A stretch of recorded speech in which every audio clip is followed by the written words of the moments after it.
आज की क्लास में मैं आपको बताऊंगा कि कैसे आपको रोज की बोलचाल में पास्ट कंटिन्यूअस टेंस को यूज करना है। बहुत जबरदस्त कॉन्सेप्ट है। पूरी क्लास को पूरे कंसंट्रेशन के साथ आप अटेंड कीजिए और नोट्स बनाना स्टार्ट कर दीजिए।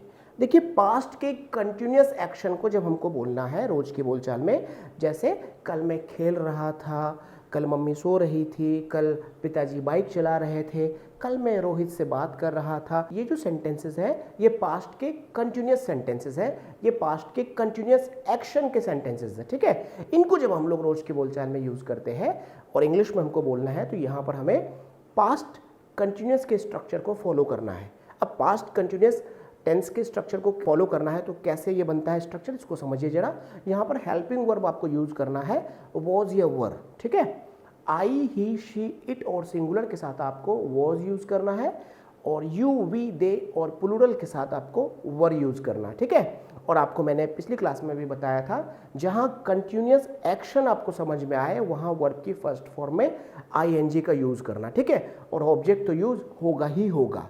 तो स्ट्रक्चर अफर्मेटिव का इस तरह से बनेगा, सब्जेक्ट वॉज वर, वर्ब की फर्स्ट फॉर्म में आईएनजी और ऑब्जेक्ट। ठीक है, सब्जेक्ट वॉज वर, वर्ब की फर्स्ट फॉर्म में आईएनजी और ऑब्जेक्ट। चलिए कुछ एग्जाम्पल से मैं आपको समझाने की कोशिश करता हूं।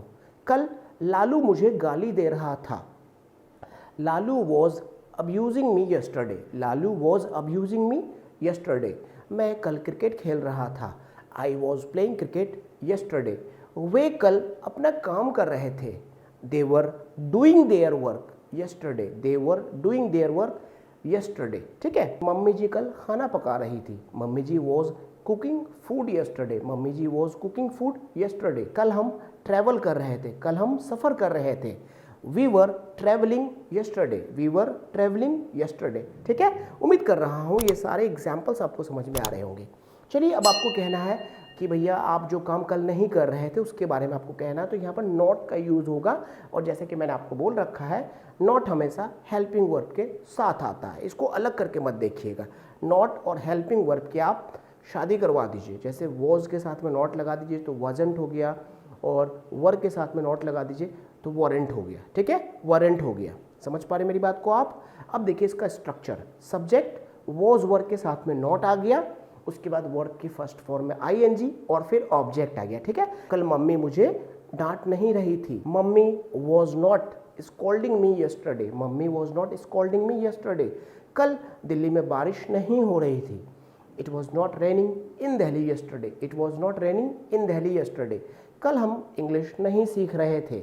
We were not learning English yesterday. ठीक है, तो इस तरह से आप पास्ट कंटिन्यूअस के नेगेटिव सेंटेंसेस को बोल सकते हैं। ठीक है, मतलब कल जो काम आप नहीं कर रहे थे उसको जब बोलना है तो वॉज वर्ब के साथ में आपको नॉट का यूज करना है, और जहां कंटिन्यूअस वहां वर्ब की फर्स्ट फॉर्म में आईएनजी। दिमाग में एकदम बात को मेरी सेव कर लीजिए, जिधर कंटिन्यूअस वहां वर्ब की फर्स्ट फॉर्म में आईएनजी। मतलब कुछ भी आपको होता हुआ नजर आए तो याद नहीं करना है आपको, वर्ब की फर्स्ट फॉर्म में आईएनजी। जैसे मैं बोल रहा हूं तो स्पीकिंग, मैं ऐसे कर रहा हूं ना, ये क्या हो गया, मूविंग। मम्मी किचन में है तो कुकिंग। पापा जी कम्बल ओढ़े हुए तो समझ जाना स्लीपिंग है। कोई न्यूज़पेपर लेके बैठा है तो क्या कर रहा होगा, कुछ ना कुछ कर ही रहा होगा वो।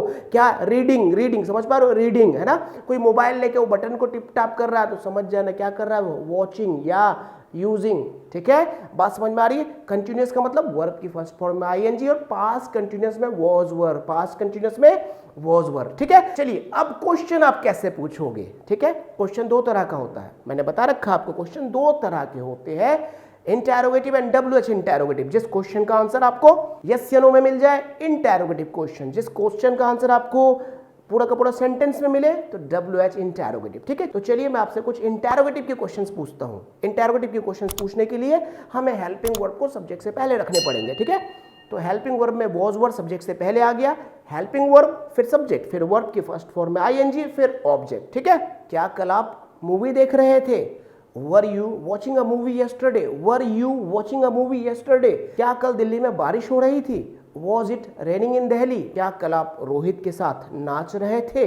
Were you dancing with Rohit yesterday, were you dancing with Rohit yesterday, क्या पापा जी कल आपको कूट रहे थे, कूटने का मतलब पीटना होता है, ठीक है, क्या पापा जी कल आपको पीट रहे थे, वॉज पापा जी बीटिंग यू, वॉज पापा जी बीटिंग यू, क्या कल आप लालू के साथ क्रिकेट खेल रहे थे, were you playing cricket with Lalu, ठीक है। ये सारे इंटेरोगेटिव क्वेश्चंस के एग्जांपल्स थे। उम्मीद कर रहा हूं आप किसी से भी क्वेश्चन पूछ सकते हो उसके पास्ट कंटिन्यूअस के एक्शन के बारे में इसी स्ट्रक्चर को यूज करके, ठीक है। चलिए WH इंटेरोगेटिव क्वेश्चन आप कैसे पूछोगे। देखिए WH इंटेरोगेटिव हमेशा जो यहाँ पे WH वर्ड है वो इंटेरोगेटिव से पहले आता है। तो सबसे पहले आपको WH वर्ड बोलना है, फिर आपको हेल्पिंग वर्ब, फिर सब्जेक्ट, फिर वर्ब के फर्स्ट फॉर्म में ING, फिर आपको ऑब्जेक्ट का यूज करना है। यहाँ पे WH वर्ड हमेशा सब्जेक्ट से पहले आएगा, ठीक है।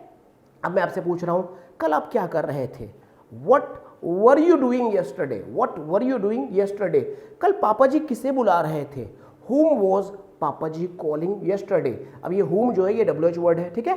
what जो मैंने बताया WH वर्ड है, ठीक है।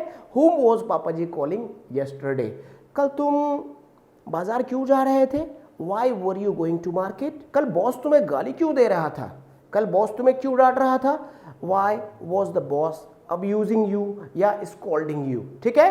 बात समझ में आ रही है आपको। ये थे WH इंटेरोगेटिव नेगेटिव क्वेश्चन के एग्जांपल्स। और आपका टास्क इंटेरोगेटिव नेगेटिव और WH इंटेरोगेटिव नेगेटिव के 3-3 क्वेश्चंस कमेंट करके बताइए, अपना IQ यूज कीजिए, सेंटेंस को खुद बनाइए और स्ट्रक्चर करके आप कमेंट करके मुझे बताइए कम से कम 3 सेंटेंसेस इंटेरोगेटिव नेगेटिव के और 3 सेंटेंसेस WH इंटेरोगेटिव नेगेटिव के, ठीक है। उम्मीद करता हूं आज की क्लास आपको जरूर समझ में आई होंगी। पीछे की सारी क्लासेस को आप अटेंड कीजिए टाइम पर और आगे की हर क्लास को अटेंड कीजिए, एक क्लास को कम से कम 5 बार। और लेवल टेस्ट अगर आपने सॉल्व नहीं किया है तो समझ जाइए आप सीरियस नहीं हो, सच बोल रहा हूं, सीरियस नहीं हो। लेवल टेस्ट को सॉल्व करना बहुत जरूरी है, क्योंकि बिना लेवल टेस्ट को सॉल्व किए हुए आपको पता ही नहीं चलेगा ना आपकी औकात क्या है, आपका लेवल क्या है। थोड़े पढ़े लिखे अंदाज में बोलूं तो लेवल क्या है, और देशी भाषा में बोलूं तो औकात क्या है। तो इंग्लिश में औकात चेक करना, लेवल टेस्ट जरूर सॉल्व करना। 2 लेवल टेस्ट ऑलरेडी हो चुके हैं, ये देखो बेसिक वाले लेवल टेस्ट और प्रेजेंट टेंस के लेवल टेस्ट और पास्ट टेंस का लेवल टेस्ट। जैसे ही पास्ट टेंस कंप्लीट होगा पास्ट टेंस का लेवल टेस्ट होगा, सॉल्व करो, अपने लेवल को चेक करो, बढ़िया इंग्लिश बोलो और कहीं पर ना इंग्लिश की वजह से आपको प्रॉब्लम ना हो। हमारा आपसे वादा है, पूरी कोशिश करूंगा आपको बेहतर कंटेंट प्रोवाइड करने का। कमेंट करके अपना एक्सपीरियंस जरूर बताइए। मिलते हैं आपसे नेक्स्ट क्लास में। Thank you for joining young grow academy. Take care of you and your loving family. जय हिंद।